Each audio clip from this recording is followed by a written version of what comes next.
No interior dessa crise, né, nós vimos assim com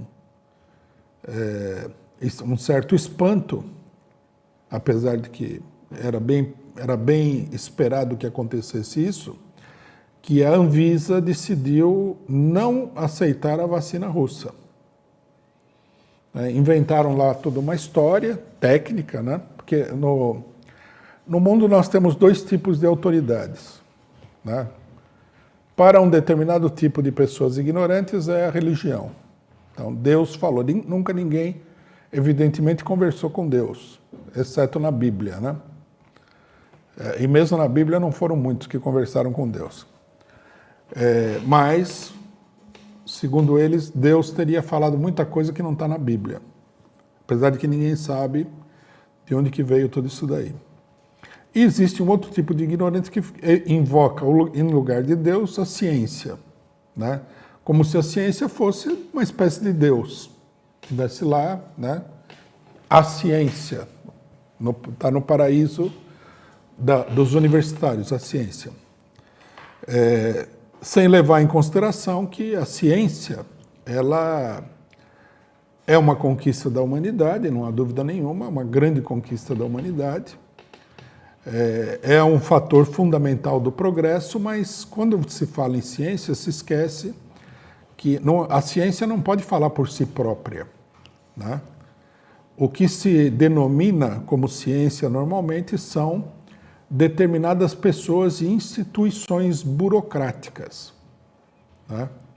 Então, por exemplo, nesse caso aqui, a Anvisa seria a personificação no momento da ciência.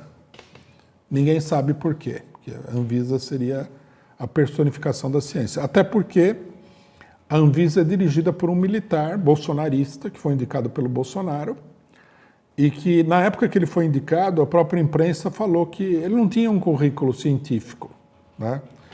Eu vi uma matéria da época da revista Isto É, que falava que no currículo dele constava as viagens que ele tinha feito e os hobbies dele, mas não tinha nenhum tipo de currículo científico. Mas hoje em dia, né, tá cheio de gente aí, inclusive gente que se diz de esquerda, eu suspeito que não seja não haja muito esquerdismo nisso daí, que fala que a Anvisa é a mais nova incorporação da ciência, que a ciência é meio que é como numa mesa branca, né? Ela é um espírito, e aí num dado momento ela baixa ali naquela pessoa, no médium, né? E aí o médium fala em nome da ciência. Pode ser a Anvisa, pode ser a OMC, pode ser não sei o quê, pode ser não sei o que lá. Em geral são instituições burocráticas e políticas, né, que usam a ciência para os seus objetivos burocráticos e políticos, como é o caso da Anvisa.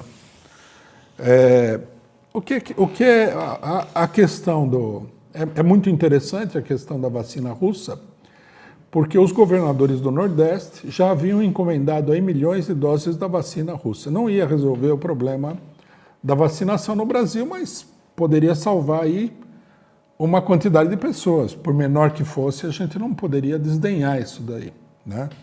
Não é porque a medida é insuficiente que nós somos contra ela. Nós sempre vamos pedir que a medida insuficiente seja ampliada e que as pessoas tenham consciência da insuficiência da medida. Mas, enfim, esses milhões de doses poderiam salvar aí dezenas de milhares de pessoas, por exemplo, ou milhares de pessoas, não sei. De qualquer maneira, seria um ganho, né? Aí aparece que os russos denunciaram, né? Os russos do consórcio que fez a vacina denunciaram que a agência médica norte-americana ela mesma tinha declarado publicamente que eles haviam persuadido o governo brasileiro a não comprar a vacina russa. Quer dizer, no mundo que nós vivemos hoje, né, é o suficiente para você tomar consciência de que há toda uma operação política internacional em andamento, né? Por muito menos que isso, denúncias foram feitas no passado. Aqui é meio que a prova dos 9, né? Não é que alguém inventou uma denúncia. eu vi que algumas pessoas nas redes sociais falam assim, é uma teoria da conspiração. Não, não é uma teoria da conspiração, é uma conspiração a céu aberto, diante de todas as pessoas, né? Por que uma agência médica, uma autoridade governamental norte-americana iria tentar convencer o governo brasileiro a não comprar a vacina russa? Não faz sentido nenhum, a não ser que haja uma conspiração contra a vacina russa. Aí nós vemos que essa vacina já foi testada em mais de 10 milhões de pessoas, mais de 10 milhões de pessoas tomaram a vacina, né? É um número bastante grande de pessoas. Não há nenhum relatório de que a vacina tenha causado nenhum tipo de problema. 60 países aprovaram, mas se nós olharmos o mapa dos países que aprovaram a vacina, nós não vamos encontrar nem os Estados Unidos, né, e nem os países imperialistas europeus, né? Da comunidade europeia, só uns 2 ou 3 países, Hungria, Eslovênia, aprovaram a vacina. Por que não aprovaram? Se não há nenhum tipo de coisa contrária, se já deu tempo. A vacina russa foi a primeira a ser apresentada para o mercado. Por que eles estão segurando a vacina russa? Porque justamente eles querem que todos os países comprem as vacinas das empresas imperialistas. Não é preciso ser nenhum gênio da conspiração para entender o que é que está acontecendo. É absolutamente óbvio, né? E não é difícil também de presumir, né, e nós presumimos aqui isso, que o governo brasileiro a Anvisa e o governo brasileiro estão fazendo o papel mais do que natural, no caso do governo Bolsonaro, de boi de piranha para essa operação de proibição da vacina russa em todos esses países. Quer dizer, eles não tiveram a coragem de chegar lá e rejeitar a vacina, porque eles acham muito escandaloso, mas se o governo brasileiro fala e começa, aí aparece um outro governo super capacho do imperialismo e fala a mesma coisa, e outro fala, e a vacina vai ser proibida. É importante notar que os países imperialistas estão se articulando para impedir que as pessoas que tomaram determinado tipo de vacina, né, é o caso da Coronavac e é o caso da vacina russa, entrem nos países europeus como se tivessem sido vacinados. Quer dizer, eles estão armando uma situação em que você, para poder entrar nos Estados Unidos, poder entrar nos países europeus, você vai ter que se vacinar com a vacina da Pfizer ou outra vacina semelhante. E depois as pessoas falam que não é uma conspiração, né? O grande argumento que eu ouvi é o seguinte, que a Anvisa deu argumentos técnicos. Eu vi o argumento técnico da Anvisa que foi rebatido pelos russos. Então aí nós temos 2 argumentos técnicos. Porque se o almirante lá do Bolsonaro é a ciência, o cidadão que fez a vacina também é ciência. Como é que você vai fazer a vacina se você não for científico? A não ser que ele tenha feito no quintal ali com água suja, mas eu acho que não foi o caso. Então nós temos ciência versus ciência, né? 2 incorporações diferentes da ciência em debate. Aí outras pessoas argumentaram que vários técnicos brasileiros concordaram com a Anvisa, o que concordaram muito rapidamente, vamos falar que é verdade, né? Se eu fosse técnico, por exemplo, a Anvisa tomasse a decisão como tomou alguns dias atrás, eu esperaria um pouquinho, faria uma pesquisa antes de concordar, mas o pessoal concordou com uma rapidez impressionante, o que coloca em causa, né, também a incorporação científica desses cientistas todos, né? No final das contas, né, nós temos que dizer muito claramente que isso é uma coisa que as pessoas teriam que entender, que não existe esse negócio da ciência. Existe a ciência, mas a ciência, como todo tipo de coisa, inclusive com a bruxaria, tem que passar pelo crivo da política e da luta de classes. Pelo crivo da política, que é a expressão mais acabada da luta de classes. Não existe... A magia, a religião e tudo tem que passar pelo crivo da luta de classes. O que domina é a luta de classes, ou, portanto, é a política, né? É importante dar um exemplo que é muito significativo da relação entre a política e a ciência, né? A ciência que estaria acima do mundo político. Na Segunda Guerra Mundial, uns cientistas aí histéricos e despreparados e desnorteados decidiram que a melhor coisa para combater o nazismo, né, muitos desses cientistas eram judeus, era entregar para o bondoso tio Sam a bomba atômica. Um pensamento, vamos falar aqui muito claramente, essa daí é a típica ideia de Jerico. Você combater um mal, que seria a Alemanha nazista,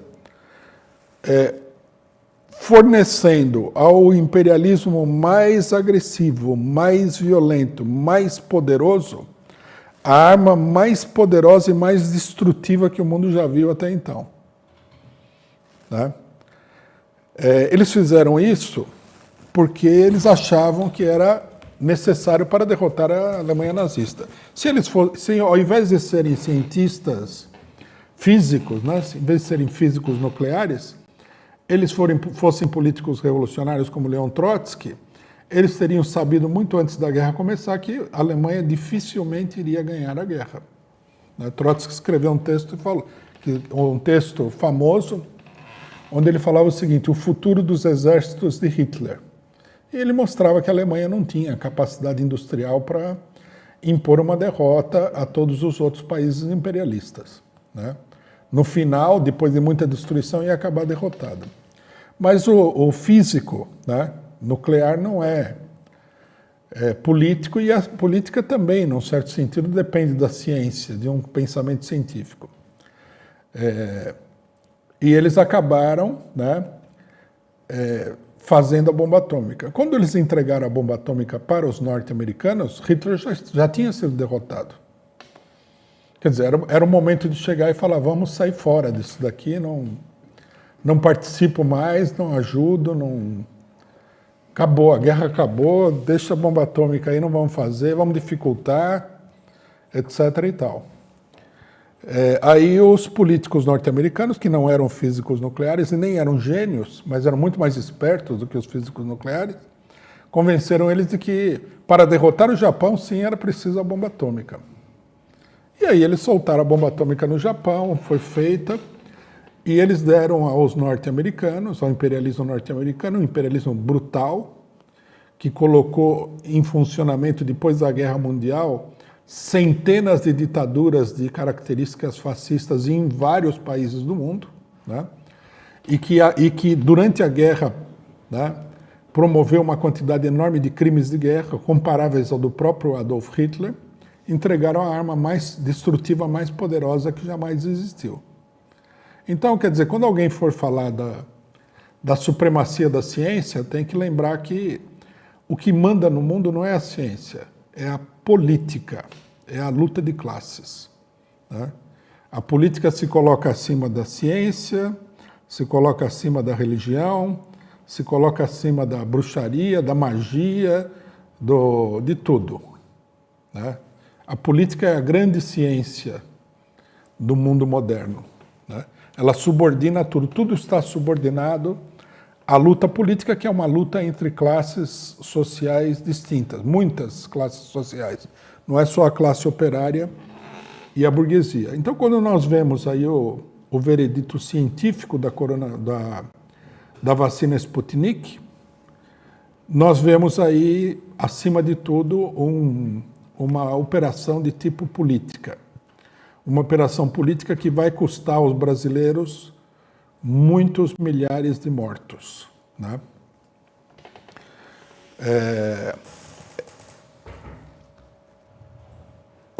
Uma coisa curiosa nessa história da vacina Sputnik é o seguinte: quando nós falamos, né, e nós mantemos essa caracterização, nós do PCO, que as vacinas são vacinas experimentais, ninguém sabe o que vai acontecer com essas vacinas.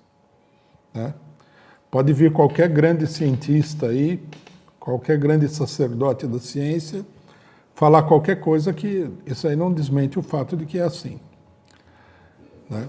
todas elas têm os seus problemas, ninguém sabe o que vai acontecer. Você, por exemplo,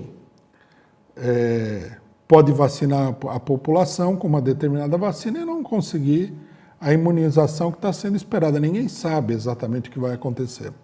Agora, você excluir, né, da vacinação uma das vacinas possíveis, da maneira como foi feito, evidentemente é um crime, né?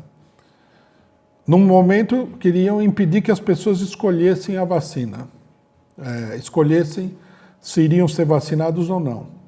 Mostraram isso daí como sendo uma manifestação inadmissível de obscurantismo.